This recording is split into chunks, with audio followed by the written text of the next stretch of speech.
Frank, an avid fisherman with a knack for uncovering treasures from the depths, reeled in an odd, ancient-looking object while out at sea. Intrigued by its mysterious appearance, he decided to have it examined by an expert to unravel its secrets. What he didn't anticipate was the expert's immediate, alarming response. The expert's face contorted into a mix of concern and fear as he uttered those words, leaving Frank bewildered and anxious to understand the grave implications tied to his seemingly innocent find. But before we start, smash the like button and make sure to subscribe if you haven't, and hit that notification bell so that you won't miss any new stories. The moment that Frank tried to pull his fishing net out of the water, he knew that he had caught something very different than aquatic life.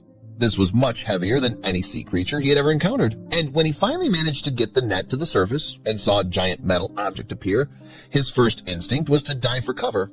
A sea mine. He thought that he had just fished up an old sea mine. They were used in the Second World War to blast submarines out of the water. As an experienced fisherman, Frank knew that there were still a couple of those around. He just never expected to reel one in himself. But when a detonation stayed out, Frank dared to look up again. What was he going to do? He carefully approached the edge of his boat so that he could have a closer look at the object. And under further inspection, it did not really look like a min. At least, not the one that he had ever seen before. But he also had no idea what else he could be dealing with. Thus, Frank was left with a bit of a dilemma. He knew that the best course of action was to open his net and let this big round metal object sink back to the bottom of the sea where it belonged. But Frank could not help but be curious about his new find. And letting it go now would probably mean that he would never see it again and never find out what it actually was. Maybe it could be valuable. After a bit of consideration, Frank decided to carefully get the metal object out of the water, which was easier said than done. When it was fully lifted above the water, the boat started to lean in its direction, and Frank could hear his crane start to crack and protest. He needed to get this on the boat quickly to make sure it did not destroy his equipment. After a bit of panic, Frank succeeded in his quest.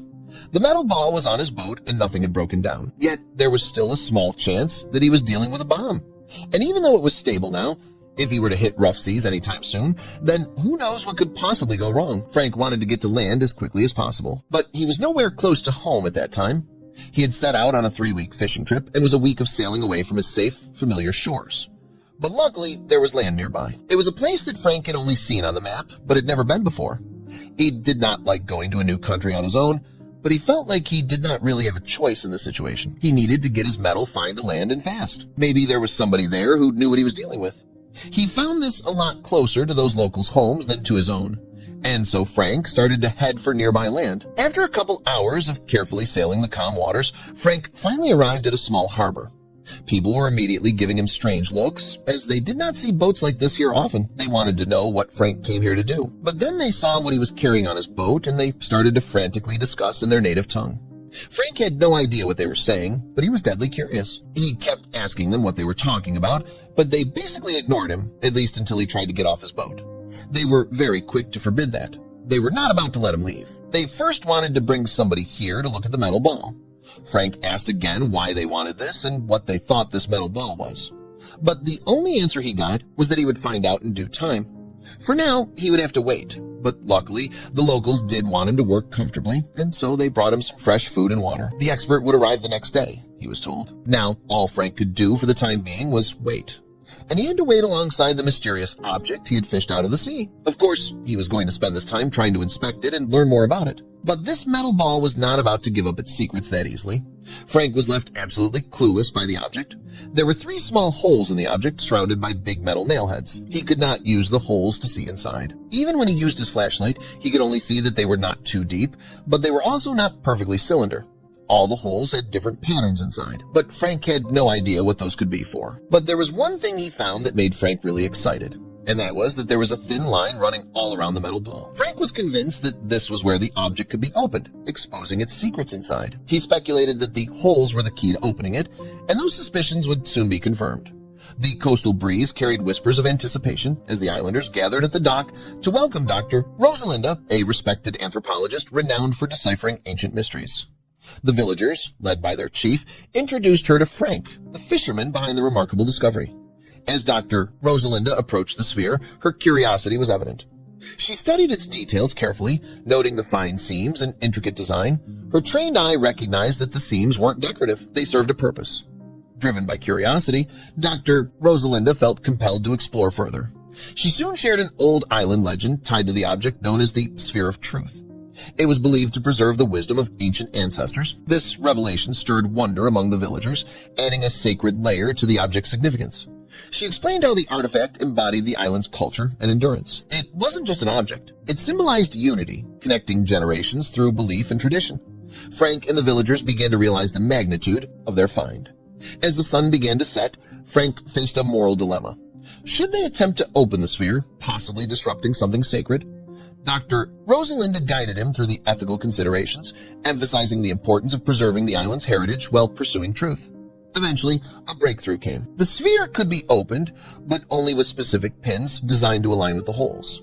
Knowing the pins were stored in the island museum, they devised a discreet plan to retrieve them. They agreed to return everything afterward, ensuring their actions would not damage the community's trust or heritage. As Frank and Dr. Rosalinda overcame the museum's obstacles, they faced their sternest challenge. Yet the skeptical museum curator, he questioned their motives, demanding clarity. Frank and Dr. Rosalinda, undeterred, passionately explained their intentions, emphasizing their reverence for the island's history and the artifact's safekeeping. Their sincerity evident, the pair delved into the island's history. They spoke with heartfelt conviction, sharing their fascination and deep respect for the past. The curator, initially guarded, began to view them not as intruders, but as protectors of a shared legacy. After a tense exchange, he reluctantly agreed to help. Frank and Dr. Rosalinda gave their word. The pins would be returned after unlocking the sphere's secrets. With the pins secured, Frank and Dr. Rosalinda made their way back to the dock. The night air was filled with quiet anticipation. Under the silent sky, they prepared for the moment of truth. The atmosphere was thick with expectation.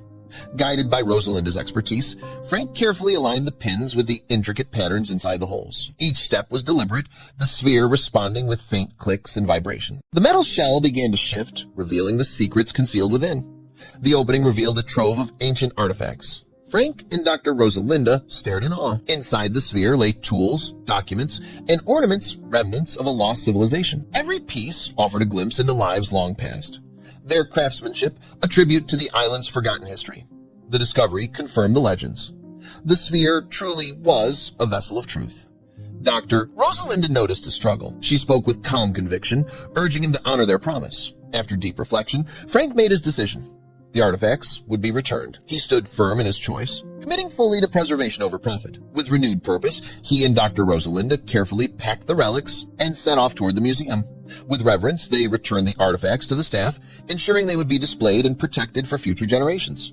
The circle had been completed. The treasures were home, ready to tell their stories to all who wished to listen. The sphere, having played a pivotal role in this adventure, became a symbol of the island's resilience and determination to protect their history and traditions. Its legacy extended beyond the artifacts it held. It became a beacon, inspiring the islanders to honor their past and ensure its preservation for future generations. As their time on the island came to an end, Frank and Dr. Rosalinda departed with a profound sense of accomplishment.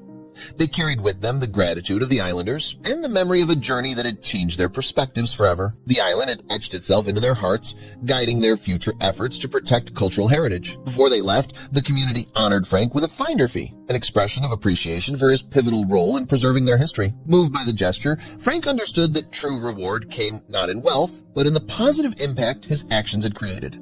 Eventually, it was time to say goodbye. Frank left the island with a heavy heart, but a clear sense of purpose. The experience had given him far more than an adventure. It had given him a mission. The islanders bid him farewell with heartfelt thanks, seeing him not as an outsider, but as a guardian of their legacy. As a symbol of their bond, the islanders gifted Frank a special artifact, a reminder of their gratitude and the journey they had shared. He accepted it with reverence, knowing it would forever connect him to the people and the place that had transformed his life. Looking toward the horizon, Frank felt inspired. The island had awakened in him a deeper passion for exploration, not for fame or fortune, but for discovery that uplifted and preserved. In quiet reflection, Frank realized the profound nature of his experience on the island. The true treasures of life, he understood, lay not in material wealth, but in preserving culture, forging lasting friendships, and doing what was morally right. The island had gifted him a perspective that transcended gold or jewels, and he vowed to carry this wisdom forward in all his future expeditions. It was a lesson that would forever guide him, a treasure beyond measure.